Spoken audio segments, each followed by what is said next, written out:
ABC News political director Rick Klein and deputy political director Mary Alice Parks for more on this. Mary Alice, let me ask you, Sue. History would say these runoffs are a long shot for Democrats. They haven't won many over the years, given the makeup of the electorate in Georgia and the nature of runoff elections. So what are you looking for as voters head to the polls in Georgia? Can we learn something from how Joe Biden did there? Yeah, if Democrats are to be successful, they have to stitch together a very narrow and very diverse coalition. And Joe Biden just barely did that in November. I think it's important to remember that while Joe Biden won at the top of the ticket in the presidential election, David Perdue, the sitting Republican senator, actually beat Jon Ossoff in that race by 88,000 votes. So both Democrats, if they're going to win, they have to outperform what they did in November.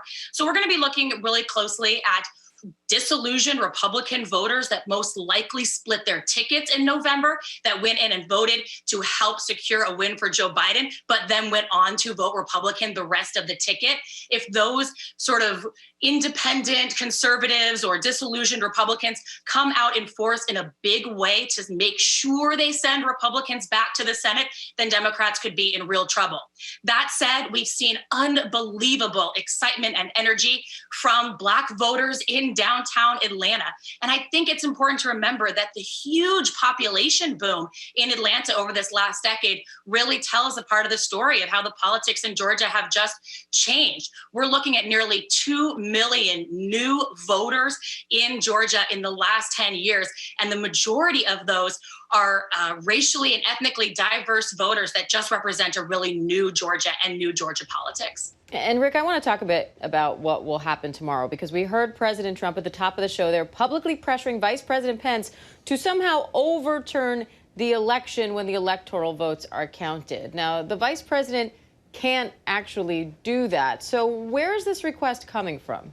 Well, the president is talking to attorneys that tell him that the vice president has some wide authority because he presides over this joint session of Congress. But it is a strained legal theory at best to think that the vice president can insert his will or the will of a minority of members of Congress for the will of the majority in the individual states. Every state has certified its election. The legal process has played out in every state. The Electoral College has voted. What is supposed to happen tomorrow is a mere formality, basically a backstop in case there are major election disputes and alternate state slates of electors. That hasn't happened. So the idea that Vice President Pence would at this late stage insert the will of a minority for the will of the majority would be unprecedented. No indications that that will happen, but President Trump is looking for any out he can get in an increasingly desperate ploy to try to overturn the election. And undemocratic, clearly. Rick, let me follow up on that, but go back to Georgia. If Democrats win both of these races, and as Mary Alice said there, that's a tall order for them.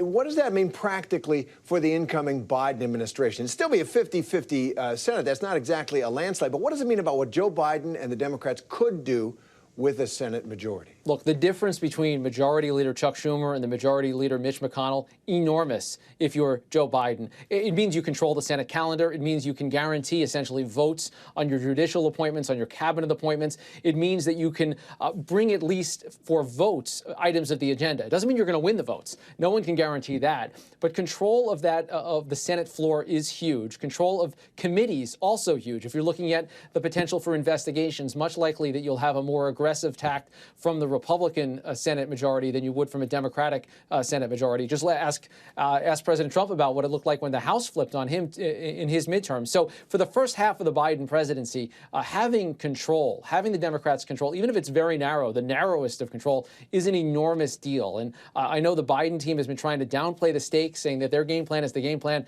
They are aware of what this means and of this enormous opportunity. And frankly, if it is a squandered opportunity, Democrats are going to have to ask why. There's nothing inherent in these races that says that Democrats can't win. Republicans would typically be favored in runoffs in a reddish state like Georgia. But of course, Joe Biden did win there, as Mary Alice pointed out, due to many of those ticket splitters. And if he wants people to be engaged in his agenda, there's no real reason that you couldn't hope that Democrats would get elected in Georgia to hand him that Senate majority. And Mary Alice, Biden did win there, but we also waited a week after Election Day to find out that Biden was finally projected to win Georgia. So when will we know the results of these races?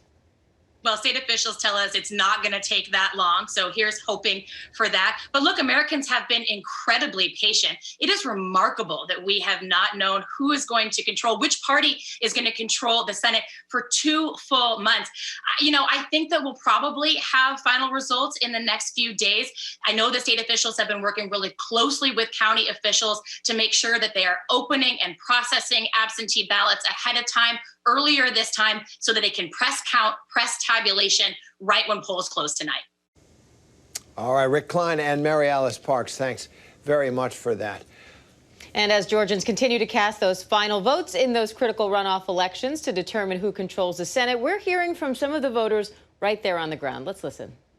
I was reluctant a little bit not to go vote because I was thinking, was this going to happen again? No, I absolutely was going to vote. I'm very anti-abortion, and the thought that we're going to have a president and a vice president who believe it's okay to murder a baby after they're born. Yeah. That's not right. And within the Georgia GOP and Republicans and conservatives, there's been some mixed messaging on telling people, like, unless Loeffler and Perdue take a hard line on something, stay home, and then others that are saying get out and vote no matter what, even if we don't see them possibly standing up to the election fraud or standing up for election integrity the way they want them to. So I personally, I want to see our senators fight for us, but we have to vote.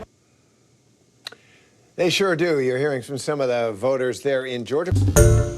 Hi, everyone. George Stephanopoulos here. Thanks for checking out the ABC News YouTube channel. If you'd like to get more videos, show highlights, and watch live event coverage, click on the right over here to subscribe to our channel. And don't forget to download the ABC News app for breaking news alerts. Thanks for watching.